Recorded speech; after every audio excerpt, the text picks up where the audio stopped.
Hello, everybody. Welcome back to episode 6, season 2 of Opria's Open Mic. I got my husband in the house. Up? This might as well not be the today. It might be the moo because we switched places.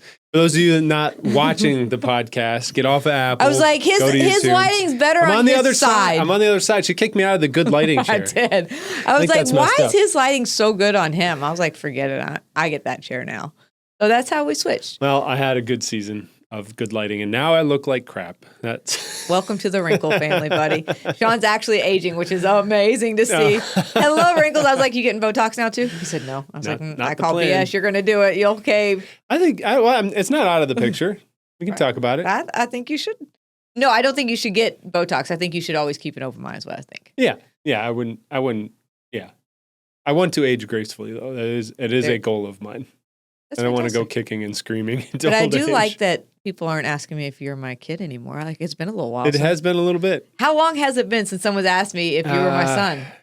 It's been years, a couple years, I think. So I really love your wrinkles. It's funny. I'm actually married to my husband instead of my son now. Yeah. Okay, ladies, you've been hearing me talk about my libido, or more accurately, my lack of libido. Now let me tell you about what helps me get it back. Addyi, or flibanserin. Addyi is FDA approved and has been clinically proven to increase sexual desire in certain premenopausal women who have been bothered by low libido. I started to lose my libido in my 30s, and it feels so good to have my drive back. So if you feel like you've lost your desire, you want to get it back, stop falling for the snake oils and ask your doctor about Addyi today, or go to Addyi.com. That is ADDYI.com. And now I get to do some house cleaning. I wanted to read something like this as fast as I can forever. Here we go.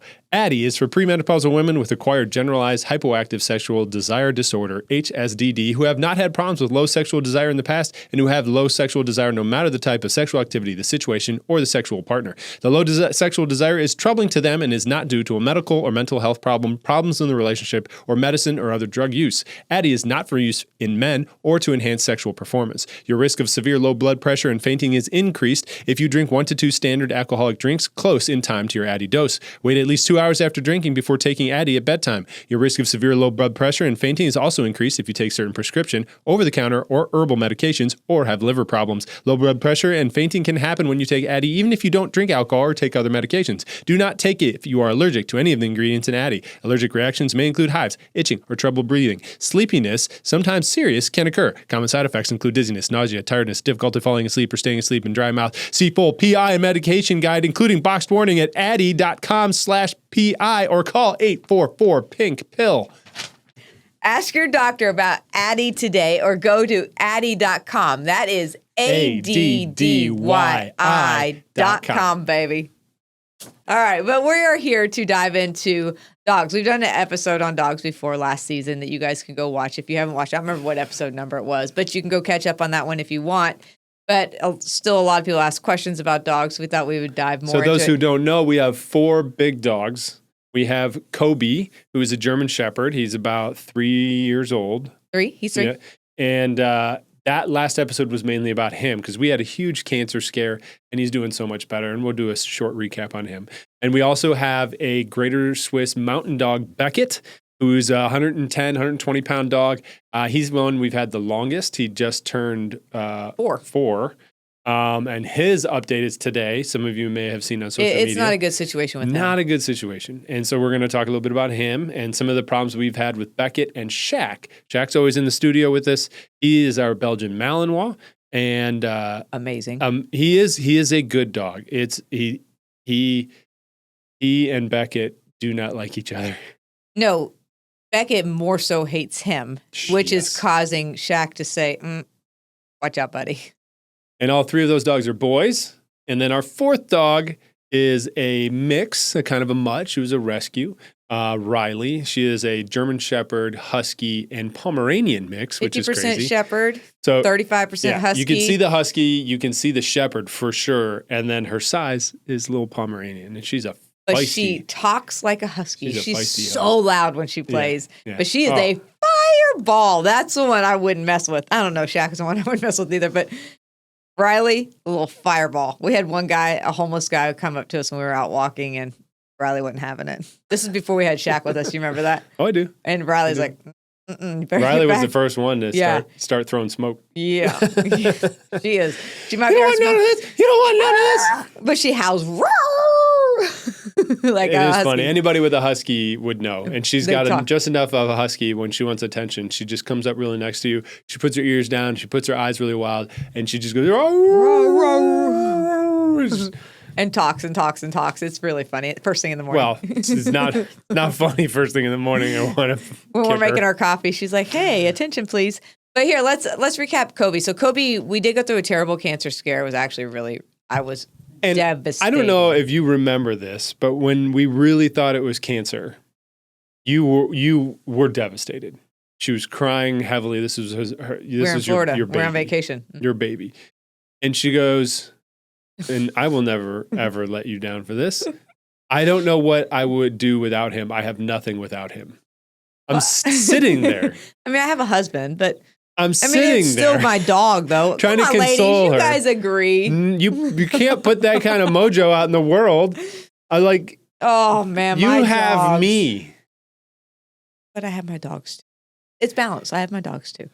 But so you it was said it. a really terrible scare. We were on vacation when I got the call from the And vet. there was no other reason it could be. There was no other suggestion of what it could be because we had done lots of testing. We had done lots of testing, and we actually ruled out what it eventually was. Well, it's never been diagnosed. It's called EPI, and we had a German Shepherd have it before. It's very common in German Shepherds. It's basically a digestive thing. And I asked right away, do you think it's this? They tested for it. No, it's not that. And I was like, I don't understand how it can't be that. We actually tested twice for it.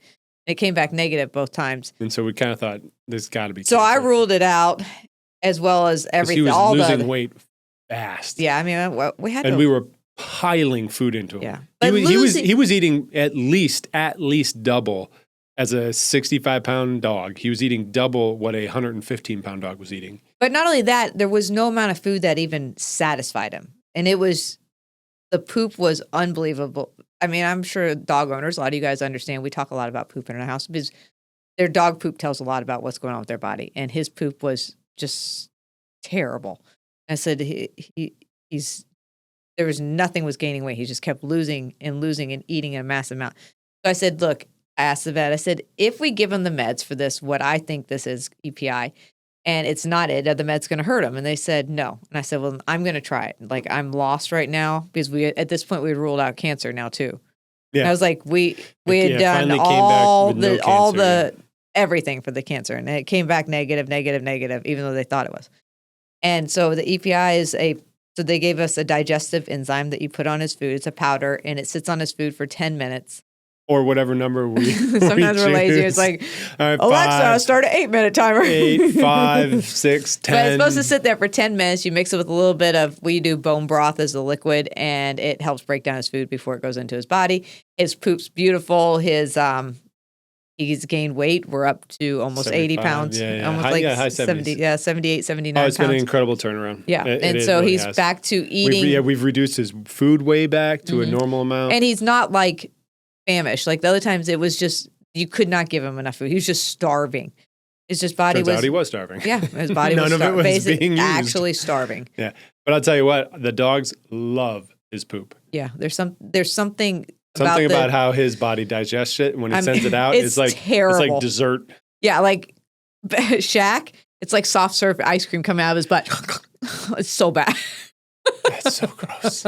That's all bad. I mean, Shaq just lives for his poop, and so he gets in big trouble for that. Oh my God, they all get in big trouble. They do. I mean, he eats his own poop. He likes it too. It drives me crazy. I can't believe they said a poop-eating dog. It's very common for Belgians to eat poop. Our dog trainer that worked with Jackie told us that too. All right, so now let's dive into a little bit about Beckett. Beckett is the OG of the pack and a baby, and we got him in 2020. 4 years old, he was the a COVID Swiss baby. Mountain dog. He's a COVID baby. He's our big boy. Yeah.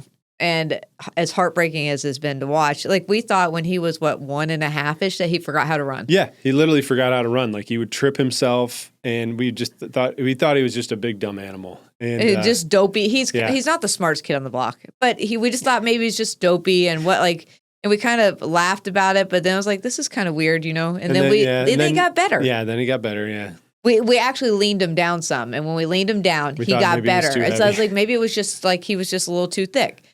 And so when we did that, we're like, okay, he's better. And then we just took a turn for the worse, like really bad, yeah. And it happened like in a week span. So he started having trouble getting up off the ground. He had trouble with stairs. He couldn't run. He'd run a couple of times, and his legs would give out. And he drags. He would start dragging his paws. It would like drag and flick, like knuckling. Yeah, knuckling. Yeah. Yeah. And so his nails stayed really low. Yeah, they did. He was. We don't have to really cut his. Clipping. That's funny. But no, it is. So we went through lots of vet appointments. He is a neurologist. And after MRIs and stuff, we did come to the conclusion, even chiropractors, we came to the conclusion that is for sure Wobbler's disease, which we found out there is no cure for. So Wobbler's, if you don't know, it is genetic, and there's lesions on the discs in his spine putting pressure onto his spinal cord. And so basically you just start losing feeling and function in like downstream of that.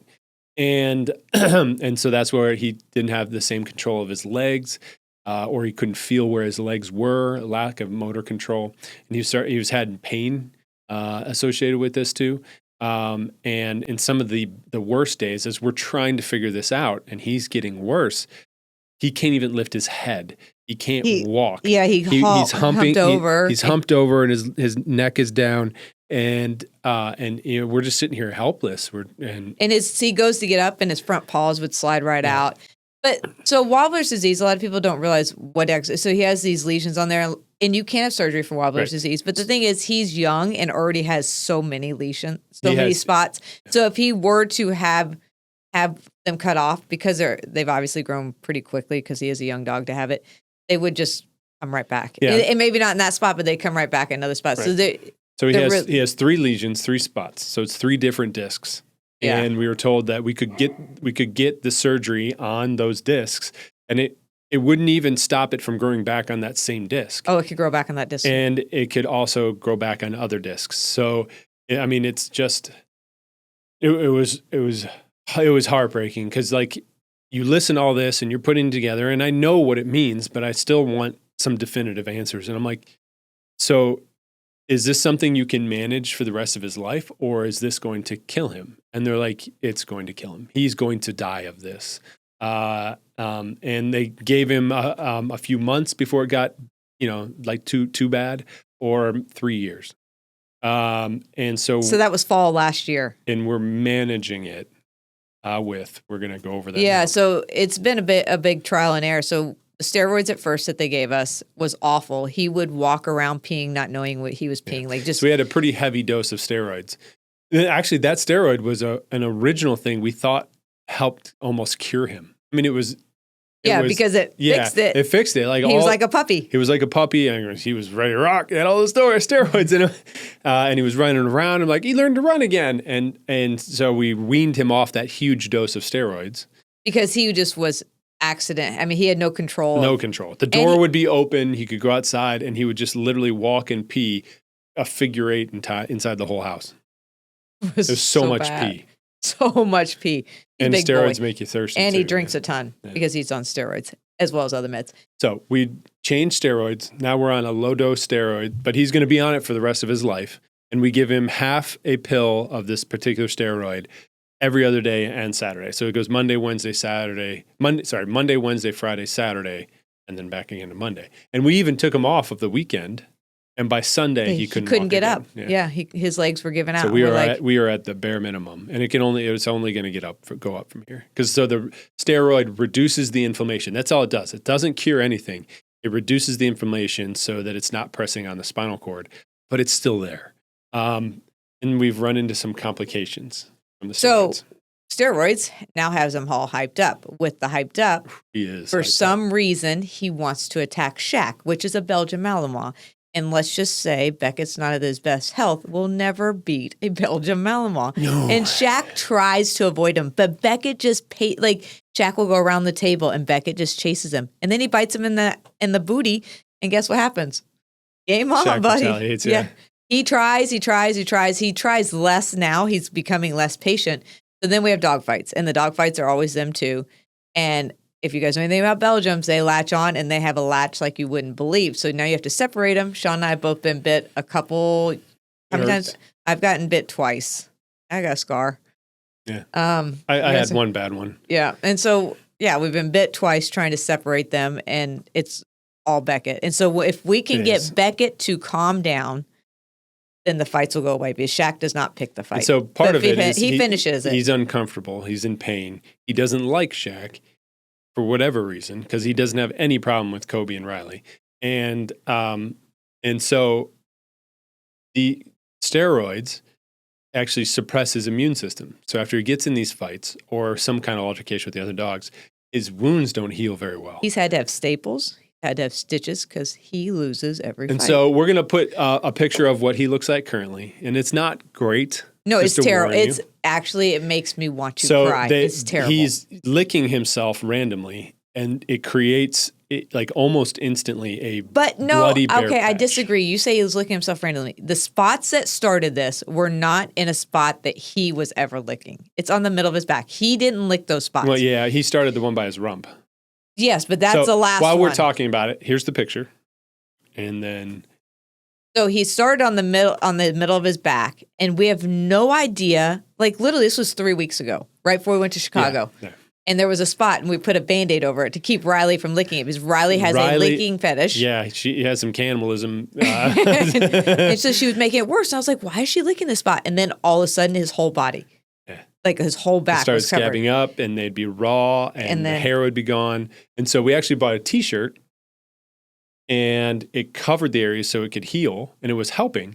Except the T-shirt left like one spot about his backside. And so Beckett actually was able to reach around and just start licking randomly and created another sore. And all the other dogs helped that licking of that spot. And so then it's terrible. But in the meantime, none of the other sores have actually healed because of steroids. His immune system is down, and now he can't really heal these injuries.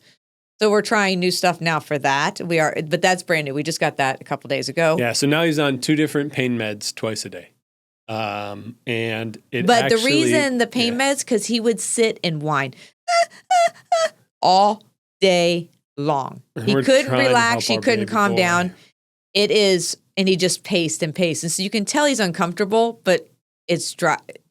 We legitimately really had discussions about end of life. Like, is it time? Are we at that point? And so we're trying everything we possibly can. And so right now we've added a new pain pill, and it seems like we've had a couple days of no whining, which is insane. Yeah, it is. So that's helped. But how does a dog is it 6 pain pills a day? No, 8. 8 takes 8 pain pills a day. 4 pills in the morning, 4 pills in the evening, and 2 trazodone at lunch. Yeah, and then he also like does a Valium-esque type medicine. Yeah, trazodone's like an anxiety kind of med. And then he also takes 3 doses of oil, extra strength CBD. Yeah.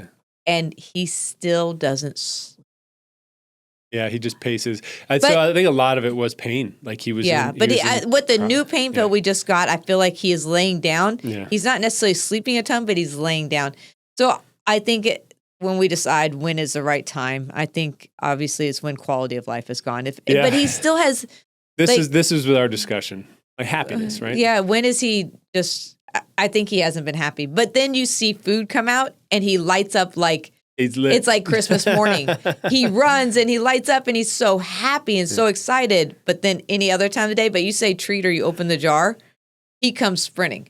But any other time of the day, it's like mopey and whiny and. Not in the last 2 days. We're double the pain meds. We're just trying to make sure that if he continues to be happy, he goes on walks.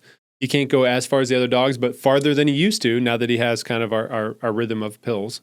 And he wants to go on those walks. He runs out there by the leash. Mm-hmm. So we're managing that. At a certain point, we're going to have to keep increasing the steroids, and we won't increase it to past a certain point. Like, I don't think we're going to go more than every day, right? We're not going to double every day No, the we're not. steroids. No, we're not. So the max we're going to do is 1 steroid every day. We're like, if we have to drug him so much that he just has lays no down. quality of life, then that's not worth living either. So there's so our when path. he doesn't want love and he's not excited about food and he's not excited about his walk. I mean, granted, his walks aren't very long, but he still gets really excited. He's not excited when a company comes over and he gets to get petted. When that excitement's gone, I think that's where the end is coming. And but when we all have that, right? You sign up to have a pet of some sort. Doesn't matter if it's a goldfish, a cat, or a dog. You know you're going to outlive it unless you got some sort of giant tortoise. Heartbreaking though. But this is the thing that I want. I want us to be there when we eventually usher any of our dogs on. I do not want somebody else in a vet to do it. I want to be there. And my world's going to end. Oh no, it's going to hurt. It already has hurt before, and we'll do it again. But there actually is, and this is what I would think would be amazing to usher any family dog or whatever on, is that there's a service that comes to your house so that you can administer this last drug in the comfort where they normally are in their normal bed, and they just kind of go to their sleep. normal smells. Oh, geez, I can't even imagine. Yeah. But we're going to try everything to avoid this. That's where we are. Oh, it makes my eyes start watering. Riley and Shaq have no problems. No. Well, actually, Riley is oddly the one that when there's a fight that's getting ready to start, Riley comes and breaks it up. They've all gotten tired enough of Beckett that they all Riley goes and stops Beckett. it. She jumps, like she's tiny compared to him. She's like 40 pounds and he's 115. Yeah. And she goes and jumps on him and he walks away. She will stop the fight. It's actually really cute. She is the boss of these dogs. Sorta. The alpha is Kobe. Oh, for sure. Alpha's a Kobe, but nobody messes with Riley. Nobody messes with Kobe, and nobody messes with Riley. Everybody's got the order in their house. But you guys would think, a lot of people think that Shaggy would be the alpha. He doesn't even want to. He doesn't even try. No, he's really content. He loves, his world is his dog friends and me. Yeah. If he had to choose his pack or you, he would choose his pack. I think he would choose his pack, but I definitely am very up there with him. You're a close third. And then you're at the bottom. You're above Beckett. I'm above Beckett. You made it above Beckett. The only thing he comes to me for is 3:50 in the morning. I either get a boop or this just kind of undeniable presence. And I open my eyes, and there's just a dog in the shadows staring at me, head height, just staring. Our dogs are 4 a.m. waker-uppers, but that's our fault because that's the way they're trained during the week. And then the weekends, we don't have to get up at 4, but their clock doesn't say, well, it's Saturday, Sunday, we get to sleep in. Their clock says 4 o'clock no matter what. So they are 4 a.m. waker-uppers. I feel bad. Mariah and Jordan are amazing dog sitters. And they're not early risers. They're not early risers. They get to be time to get up, here. Rise and shine. Yeah, they're like, they get up too. That is the update. Yeah, so we wanted to share an update because we get so much questions about that, and also 4 dogs and how do all 4 dogs get along. But they do. If and when we go down to 3 instead of 4, are we going to get a 4th? No. Back up? Thank God. No. I mean, 4 dogs. God. I love having all of them. And I wouldn't change it for the world because I all of them have such a special place in my heart. But 4 dogs is definitely very difficult since we live downtown. We're not like we're the big country and you run them. You have to literally exercise them, and not Beckett. It takes very little to wear Beckett out. But everyone else, you have to exercise them. You have to have water time. We have lick pad time. We have puzzle time. We have walk time. We have ball times. And Sean makes these frozen peppers for them. I found it online. Great. Actually, it works great. I buy 4 like pretty large bell peppers, cut off the top, hollow it out on the inside, and then you put a solid layer of plain Greek yogurt, and then a layer of I do tuna like in water, right? Like as plain as you can tuna, and then on top of that, I do kibble. It's got 3 layers, and the kibble brings it to the top. Then I pour bone broth over the whole thing till it just hits the top. And then you put them in the freezer, and then you give them like a healthy snack in the afternoon. Sometimes you put a cucumber on top too. Yeah, sometimes I stick a cucumber in the middle, so it's like a thing sticking out the middle. So they're frozen, and fun. 2 dogs devour them. Jackie and Beckett devour them. And the other two throw the cucumber prissy. out. Oh, yeah. Kobe will not eat his vegetables. The cucumbers get tossed away. He goes all around he will not eat that pepper. Riley will eat the pepper. She does not like cucumber. And Shaq and Beckett will eat absolutely everything. Yeah. Everything. And then a lot of people ask about our feeding and how we do it. So we do very little kibble. The majority of their food is coming from raw. In the mornings, their raw portion is, and then we do bone broth, a dog bone broth, which doesn't have garlic, which they have said, garlic is bad for dogs, but it's not really that it's bad for dogs as long as it's done in small portions, is what I've been reading at a bunch of new studies. And I switched to this mostly raw, when we found out that all the stuff with Kobe and the cancer scare, I started watching Cancer in Dogs. And so I was like, oh my gosh, I'm going to do this. And you weren't 100% on it, but it's actually, we do 3 feedings a day. They get raw steak, they get raw eggs, they get raw ground beef, they get raw ground organ meat. That's a new one. Yeah. We get that local from a local farm. Yeah. And they get sardines. Sardines so and not eggs. Raw, but kind of raw. I don't know. It's they're in a can, but one's in oil, water. Everything's in water. And then they get eggs, raw eggs. So we don't. And then everything they get bone broth. Tell you what, they love it. They do. And we do 3 feedings. A lot of people ask how we feed them. So I can't give you portion size because I get that. So like, hey, what's the portion of raw? You just have to you have to play with it and look at the bag, like how much food were you giving them, and just try to play with the food and go based off their body too. We literally give them what we assume is right. And if they're getting too fat, we bring it down. If they're at good weight, we leave it where it is. If they're getting too lean, then we bring them up. And you can kind of sense if your dog seems too hungry. Like we've adjusted it. I wouldn't go by that. Somebody out there with a lab or a golden retriever, and they're true. But my boy's still hungry. You can tell when your own dog. You can tell your own dog. Like when they normally finish a meal, if they are not acting normal after they finish, and they're just... I'm sticking with the lab and the golden retriever. You have no idea. I mean, Shaq is like a scavenger. He lives to eat. So we do that, and we do 3 times a day. And I get asked a lot, why do you feed your dog 3 times a day? And the reason we do that is, one, because we always had a puppy. I mean, Shaq's only 1 year old, so we've always had a puppy, and puppies break it up. So then when we'd feed a puppy more, than we made sure we did. We always feed puppies 3 times a day, so we didn't want to leave the other dogs out. While the puppy got to eat, so we just did ours. And then I realized too that big dogs, you're going to really struggle with something called bloat, where their stomach always a possibility. Is a fear of mine.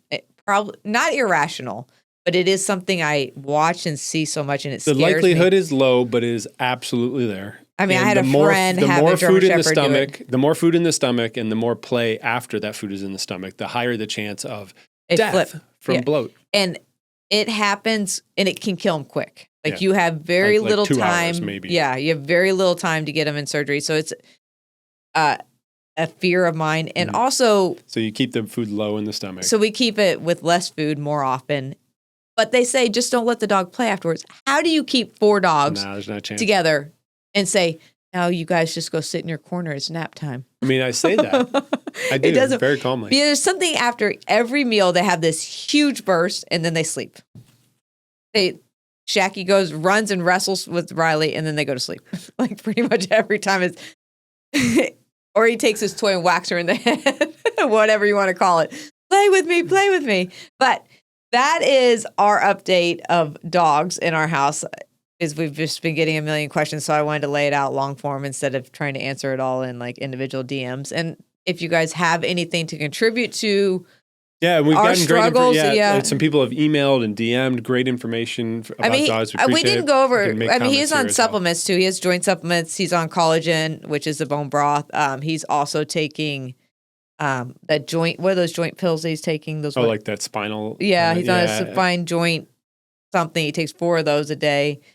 We've done the chiropractor. We've done pretty much all. A lot of people say alternative medicine. We've kind of done that too. Mm-hmm. We're doing that with the raw. We're doing that with the CBD. We tried several different CBDs. This extra strength one, is it working? You know what? He is. We finally got a routine that he seems to not whine all day. Whatever's working, we ain't changing. Right. But I'm sure it's not. I think it's going to keep twisting. But if you guys have ideas, put them in the comments below. If anyone struggled with wobblers or they know anything about wobblers and they're like, this has worked for our dog, just surgery isn't going to be the answer. So we do know that surgery isn't the answer for Beckett. So any other options we're open to. And you guys have the best day. Thanks for tuning in, and we'll see you next week. See you on the next Doom. Bye, everybody. Bye. One high five. Only one. One.